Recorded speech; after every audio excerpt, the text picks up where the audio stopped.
聽日由於天氣關係咧，就 Auto Sketch 取消咗啦。跟住我就諗緊會唔會 live 教大家畫畫啦，係水果嚟嘅。睇下今日有幾個人參與先，我陣間都會記低先，有 recording 俾大家。咁嗰隻急呢，你會見到喺前面，即係我喺前面啦，希望大家都睇到。咁如果你見到咁樣一件水果嘅話，會點樣畫呢？咁樣一嚿水果，咁最簡單嘅就係好似小朋友咁樣，我畫一個圓啦。如果你畫到好似咁圓呢，都係似一個圓嚟嘅。咁就只不過係個圓啦，就睇落去係唔似嘅。咁最多你再加少少 detail 啦，加少少 detail 啦。咁好啦。睇落去又唔似西瓜，又唔似係咩水果。咁如果你有經驗嘅話呢，都可以畫到一個好似似翻少少嘅嘢嘅。咁我教大家點樣畫一個啱透視嘅水果啦。咁如果 join 過 Urban Sketching 嘅同學呢，就都知道我要話俾大家知，所有嘅物件嚟講，所有嘅嘢嚟講呢，都可以係簡化。為一個 box 嘅，咁嗰個概念就係你見到嘅所有嘢呢。如果你想像佢係一個方形咧，佢就係一個方形嚟㗎。咁好似我嗰個角度，即係好似你哋個 screen 入面睇落去咁呢，係頂咁樣睇落去個角度。咁所以嗰個 box 呢，都係一個有透視嘅 box。兩點透視，係啦，頂咁樣，底咁樣往下斜嘅。咁嗰個平面嚟講呢，即係你睇到嗰個頂呢，佢係一個圓。咁你想像我屋企睇住係圓嘅。咁底嗰度呢，其實都係一個圓嚟嘅。係咪有啲似之前我教大家畫嘅水樽？係有啲似啦。咁就不過佢嗰質急呢係連住咁解啫，佢係 3D 嘅。咁所以如果用嗰個概念畫，再係繼續加少少 detail 上去呢，就算你嗰啲參考線係唔見咗，都係一個睇落去啱透視嘅水果啦。所以我再重新畫一次，係啦，大家睇清楚啲頂咁樣嘅圓啦。咁你未必係下下都會畫翻呢個 box 嘅，你要好淺色畫 box 都得，用直接跳翻第二步啦，畫頂一個圓，底一個圓都得。咁大家要記得喎，你越高咁樣睇落去呢，其實佢個透視係越勁嘅。咁所以你記得底嗰個圓呢，點樣都會大過頂嗰個圓嘅，即係講緊底嗰個 curve 係要盡量係畫到弧度係大啲啦，係啦。咁你會見到呢，用嗰種方法，即係輕輕地用鉛筆起稿呢，咁樣個圓其實睇落去同我哋咁樣畫一個圓係冇乜唔同嘅。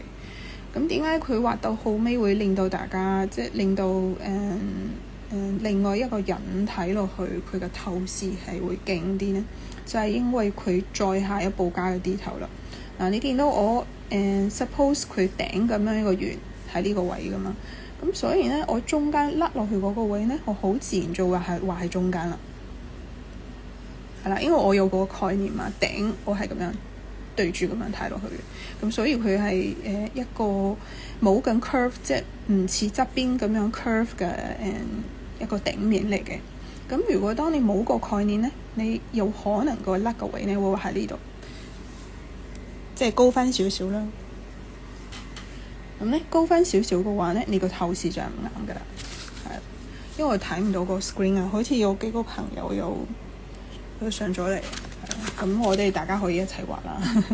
我今日係試下啫。OK。咁你起完稿之後呢，我就有經驗嘅同學朋友呢，就可以係基於嗰個鉛筆稿呢，直接用針筆都好啦，鉛筆都好啦，開始畫 detail 啦。我哋再加幾條reference line 啦，喺側邊嗰個。嗱，你見到嗰個 curve 都好有講究嘅喎。係啦，因為如果我喺中間咁樣睇呢，我 suppose 中間嗰條線係直嘅，打橫嗰個係打橫啦。咁我試過水平線會高少少啦。咁所以沿住中間嗰條線往左呢，佢個 curve 係逐步越嚟越曲嘅，越嚟越曲啦。去到呢度佢就見唔到啦，頂嗰度呢會去到一半啦。咁右手邊呢，我哋係切咗一半嘛，搣開一半嘅，咁所以睇唔到啦。好啦，咁起到呢度為止，我覺得都係差唔多啦。咁大家如果再想準確啲呢，就嗰個皮嗰度都可以加分少少啦。咁對住我嘅嗰一塊呢，要係留意下，因為佢都係有透視嘅，佢有啲係overlap 咗嘅，咁所以呢，有陣時你前後關係要留意翻咯。咁所以咁樣畫呢，人哋就好清晰啊！我係頂咁樣睇落去嘅嗰隻水果啦。好，跟住我就快手啲，我哋沿住我哋嗰個起個參考線，可以盡量加多啲 detail，甩甩突突都好啦。咁呢個階段呢，係你自由發揮嘅階段啦，我自己覺得。係啦，大家有唔同嘅方法啦，唔同嘅觀察啦，同埋唔同嘅工具啦，都可以。咁啱啱有提及嘅，你可以用針筆，咁都可以用鉛筆嘅。咁有嗰個參考線打底呢，你就唔擔心佢會畫翻出嚟係唔似啦，或者唔啱透視啦，咁樣啦。好，中間我會係中間開始嘅。係啦，咁如果係線稿嘅話呢，就會快啲嘅。你見到我中間會有停頓啦，有啲係深色啲，有啲係淺色啲。就我哋講究你嗰支筆呢冇揸得太實。係啦，如果你一條線由頭至尾都係同一個力度呢，睇落去佢係好死板咯。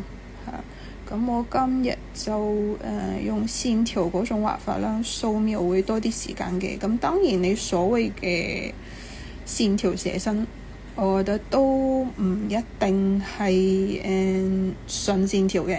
我見到陰影嘅部分，我都會打返少少陰影啦、影子啦。咁同埋中間白色嘅一條條呢，我都會係輕少少畫返啲 detail 嘅。咁凹凹凸凸嗰啲位會深色少少，咁就要分返唔同嘅層次啦。咁你嗰個寫生嘅寫生畫都會生動少少，即係我哋講緊 alive 啊。係啦，你有嗰個框框呢，你見到你點樣畫都得嘅，中間少咗一浪都唔緊要噶嘛，係嘛？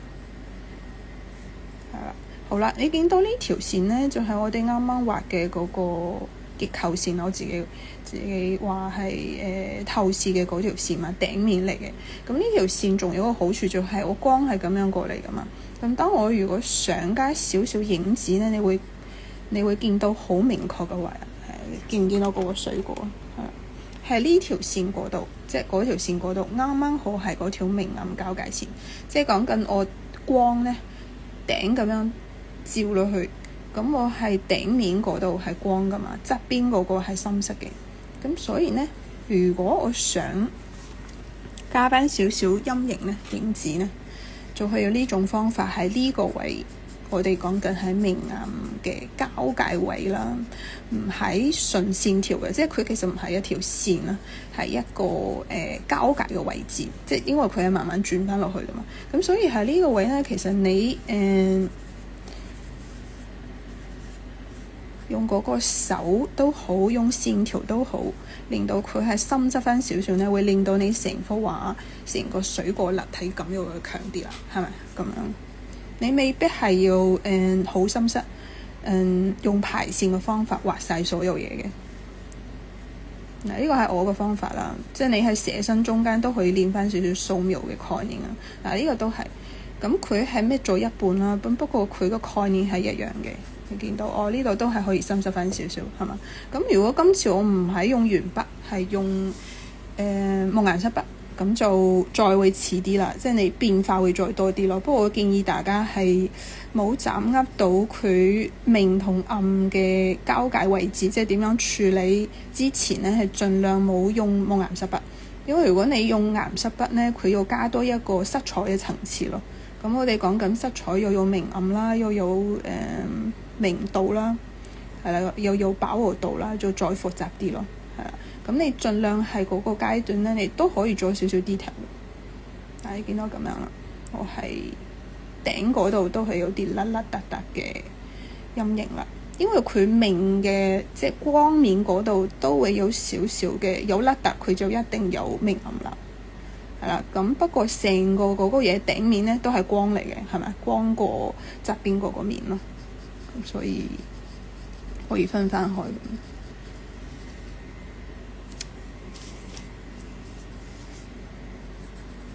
好，再加翻少少 detail 個搣咗嘅皮。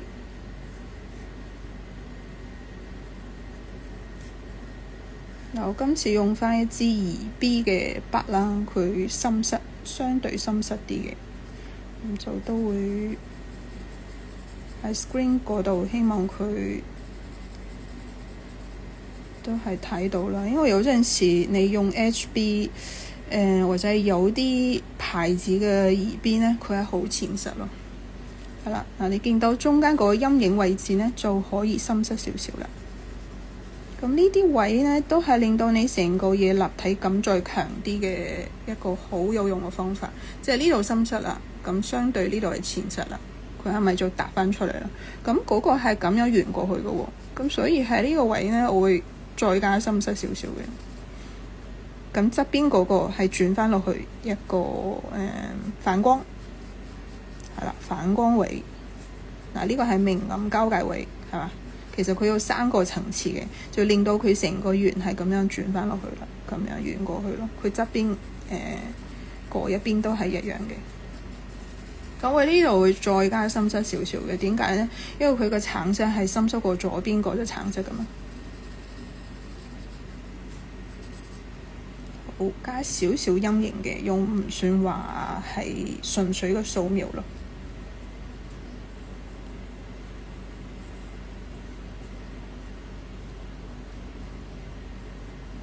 呢啲甩甩突突位置呢，就如果你再慢啲畫，自己喺屋企咁畫呢，會再仔細啲嘅，會最靚啲咯。咁我快手啲畫啦，畫下先。中間呢啲係白色嘅，係嘛？白色中間都要分翻開影子咯。你見到我光係咁樣噶嘛？咁所以喺呢個位呢，咁樣打過嚟 casting shadow， 呢啲所有嘅深色嘅位置都係叫 casting shadow。點解呢度會深色少少？就係因為嗰隻急咧係遮住啦嘛，係嘛？光係咁樣，即係我遮住啦，遮住個位咧有一部分係 cast 係嗰兩塊嘢嗰度，咁另外嗰個咧係紙巾嗰度嘅。咁所以點解喺紙巾嗰度都有會深色啲咧？係嗰個中間嗰個位置都會深色啲，就係因為係咁樣。好，呢個加翻個厚度。咁所以我話成個急咁樣搣咗一半咧，你可以好快畫晒所有嘢，一個圓側邊2塊，好似啲小朋友咁樣畫啊，2塊冇啦，係嘛？咁都可以好似我個方法咧，畫到相對慢啲，咁樣可以觀察多啲，係啦，都可以再慢翻少少嘅。即係其實中間有好多 detail 都未做啦，係嘛？中間白色嘅好多 detail 添，係啦，咁我就攞個中間位，今日先試下先啦。好，咁仲爭一樣好重要嘢，就係成側急嘅嗰個 casting shadow 啦。嗱，你見到下面最深色嗰啲位置啦，會令到成個嘢嘅立體感再強啲。咁呢個係成張畫，我可以講係成張畫最深色嘅位置啦。咁嗰個形狀都要睇準確喎，佢通常咧係沿住嗰個水果或者嗰個物件嘅底嗰度係最深色嘅，慢慢漸變放散出去，係啦，佢嗰個影子唔係話好實嘅，咁樣填翻落去嘅，佢係有個漸變效果嘅。咁有陣時可能我哋啱啱開始畫咧，唔係好慣啊，或者唔係好熟習嗰個理論，咁所以畫到後尾其實一匹黑色就係好實嘅咁樣一嚿黑色啦，咁睇落去都係一個死板啦咁樣。咁如果你知道個概念咧係畫我哋所謂嘅 casting shadow 嗰陣時有少少深淺嘅變化，嗱佢唔係話冇個形狀喎，我依然可以有個形狀嘅。你見到我都有一個形狀啊嘛？點解咧？就係因為我嗰個嘢係唔同形狀啊嘛，係嘛？嗰個嘢 cast 係個紙巾嗰度嘅，同我嗰隻吉係 cast 係紙巾或者另外嗰啲嘢嗰度嘅 casting shadow， 佢形狀一定係唔同嘅。咁不過就算如此咧，我都可以有少少深淺變化，係嘛？佢影子嗰度都有少少深淺啦。咁你留意翻呢樣嘢咧，又係多咗一個層次啦，睇落去又專業啲咯，嗰幅畫。你見到其實都又冇10幾分鐘咧，其實都冇嘅。咁我都可以做翻一個立體感係強啲嘅嗰個水果嘅。我哋又唔係話素描，一半素描一半寫生啦。寫生畫係咪？我都係叫呢個係寫生嘅。寫生所謂寫生就係你對住實在嘅一個物件就咁畫嘛，係嘛？嗱，你見到好明顯，我係頂咁樣睇落去嘅，就似側邊咁樣睇落去係唔同嘅。係啊，咁睇下下次我會側邊再畫多一張俾大家比較下啦。咁好啦，下一步我就會深深淺淺嗱，呢啲甩甩突突啦，仲有好多 detail 啦，再加翻少少 detail 啦。係啊，咁如果中意顏色嘅同學呢，係呢個步驟之後都可以加少少顏色嘅，用冇顏色筆油一油啦。咁得閒我都會慢慢教大家點樣用冇顏色筆啦，即係點樣用針筆啦，畫到一個立體嘅效果。其實針筆都唔一定齋用線條嘅，我哋排線都可以做翻陰影效果。係咪？好，就咁先啦。我再